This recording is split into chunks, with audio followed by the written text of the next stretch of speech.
بسم اللہ الرحمن الرحیم الحمد للہ والصلاۃ والسلام علی رسول اللہ۔ السلام علیکم ورحمۃ اللہ وبرکاتہ۔ آپ سب کا استقبال ہے میرے چینل رسول اللہ کی باتوں میں۔ امید کرتی ہوں کہ آپ سب خیر و عافیت سے ہوں گے۔ اللہ ہم تمام کو سلامت رکھے۔ آج ہم بات کریں گے تراویح کے بارے میں کہ رمضان مبارک کی ایک امتیازی عبادت نماز تراویح ہے جو کہ اپنی الگ شان رکھتی ہے۔ تراویح کی نماز کے ذریعے مسجدوں کی رونق بڑھ جاتی ہے اور عبادت کی شوق میں اور اضافہ ہو جاتا ہے۔ اللہ کے رسول صلی اللہ علیہ وسلم رمضان مبارک کی راتوں میں زیادہ سے زیادہ عبادت میں انجام دیتے رہے۔ اللہ کے رسول صلی اللہ علیہ وسلم نے ارشاد فرمایا کہ جو شخص رمضان مبارک کی راتوں کو ایمان اور اخلاص کے ساتھ عبادت میں گزارے گا اس کے سب پچھلے سارے گناہ معاف کر دیے جائیں گے۔ اللہ کے رسول صلی اللہ علیہ وسلم کی اس قول کی وجہ سے صحابہ اکرام اجمعین رمضان مبارک میں کثرت سے عبادت کرتے تھے، اور رمضان مبارک میں کثرت سے عبادت اتنی کیا کرتے تھے کہ بہت ہی زیادہ، اور جن کو قرآن پاک حفظ ہوتا وہ نوافل میں قرآن پاک پڑھتے، اور جو حافظ نہ ہوتے وہ کسی حافظ کی اقتداء میں قرآن پاک سنتے۔ چنانچہ ایک مرتبہ رمضان مبارک میں آپ صلی اللہ علیہ وسلم مسجد میں تشریف لائے، دیکھا کہ مسجد میں ایک گوشے میں کچھ لوگ جماعت سے نماز پڑھ رہے ہیں۔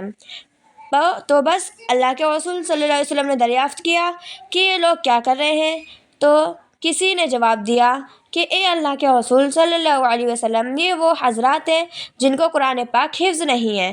تو حضرت ابی ابن کعب رضی اللہ عنہ نماز میں قرآن کریم پڑھ رہے ہیں اور یہ لوگ ان کی اقتداء میں نماز ادا کر رہے ہیں۔ یہ سن کر اللہ کے رسول نے فرمایا کہ یہ تو بہت اچھا ہوا، اس پہ کوئی نکیر نہیں فرمائی۔ تو اس سے معلوم ہوا کہ دور نبوت میں رمضان کی کسی وہ خاص نماز جیسے بعد میں تراویح کا نام دیا گیا یقیناً پڑھی جاتی رہی، اور صحابہ اکرام بھی اس نماز سے واقف تھے، کبھی تنہا پڑھتے اور تو کبھی جماعت کے ساتھ پڑھا کرتے تھے۔ حضرت عمر فاروق رضی اللہ عنہ کے شروع زمانے تک یہ سلسلہ چلتا رہا۔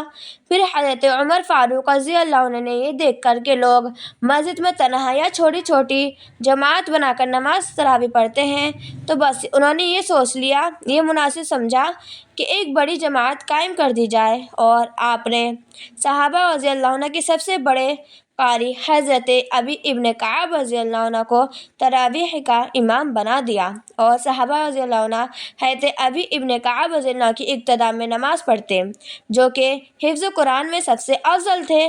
لیکن بعض روایتوں سے یہ بھی قائم ثابت ہوتا ہے کہ تراویح کی نماز 20 رکعت ہے۔ یزید بن رومان رحمۃ اللہ فرماتے ہیں کہ لوگ رمضان مبارک میں حضرت عمر بن خطاب رضی اللہ عنہ کے زمانے میں 23 رکعت پڑھتے، 20 تو تراویح کی اور 3 وتر کی۔ اور حضرت عبداللہ ابن عباس رضی اللہ عنہ کی ایک روایت سے یہ بھی معلوم ہوتا ہے کہ نبی پاک صلی اللہ علیہ وسلم کا رمضان مبارک میں 20 رکعت پڑھنا ثابت ہے، 20 رکعت پڑھنے کا الگ سے معمول تھا۔ تو ان روایت سے معلوم ہوتا ہے کہ تراویح کی نماز 20 رکعت ہے 10 سلام کے ساتھ۔ اور البتہ تراویح کی نماز میں قرآن پاک کا بھی پڑھنا ثابت ہے کہ تراویح میں قرآن پاک کم از کم ایک مرتبہ ختم کرنا سنت ہے۔ ایک مرتبہ حضرت علی رضی اللہ عنہ رمضان مبارک کی پہلی شب میں مسجد نبوی سے گزرے تو وہاں قرآن کریم پڑھنے کی آواز آپ کو سنائی دی، تو آپ نے فرمایا کہ اللہ تعالیٰ حضرت عمر فاروق رضی اللہ عنہ کی قبر کو نور سے بھرپور کر دے، جیسا کہ انہوں نے اللہ کی مسجدوں کو قرآن پاک کی تلاوت سے منور کر دیا ہے، اور ایسا ہی حضرت عثمان غنی رضی اللہ عنہ نے بھی کہا ہے۔ اگر اس انداز پر تراویح میں قرآن پاک سنانے کا رواج نہ ہوتا تو کتنے ہی حفاظ حفظ کرنے کے باوجود اپنے حفظ کو محفوظ نہ رکھ پاتے، اور تراویح میں سننے اور سنانے کی فکر کی وجہ سے کم ایک سال میں ایک مرتبہ تو یاد کرنے کا اہتمام کرتے ہیں۔ اسی لیے تراویح میں ختم قرآن کا اہتمام کرنا چاہیے، لیکن پڑھنے اور سننے والے دونوں کے لیے قرآن کریم کے آداب کا لحاظ کرنا ضروری ہے۔ لیکن افسوس کی بات یہ ہے کہ آج کل سخت کوتاہی برتی جاتی ہے، اور جلد از جلد قرآن کریم کو ختم کے شوق میں عام طور پر 3 اور کہیں کہیں 5 دنوں میں تراویح مکمل کر دی جاتی ہے۔ مکمل کرنے کا رواج ہو چکا ہے۔ زیادہ سننا اور پڑھنا برا نہیں ہے، لیکن اتنا تیز نہ پڑھیں کہ حروف کٹ جائیں اور غلطیاں ہو جائیں۔ ایسی جلد بازی قرآن کریم کے ساتھ سخت بے ادبی اور توہین ہے۔